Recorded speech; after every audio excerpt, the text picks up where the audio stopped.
وقتی مردهای همسایه انقدر دیر به خانه میرند تا طفلا بخوابند که نان از دست خالی پدر نخواهند، چه جای اشرت؟ مملکت صاحب داره، پادشاه باید به فکر رعیت باشه.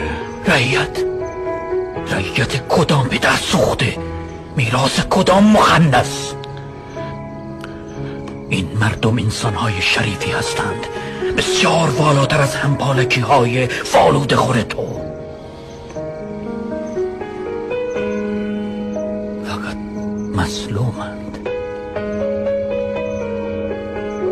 ملتی که ادبش قناعت را فضیلت میداند هر سال دچار قحطی است. پس مجلس و عدالت خانه در این میان چه کارن؟ عدالتی که میگوید که آقازاده به دنیا بیاید، یکی خانه زاد.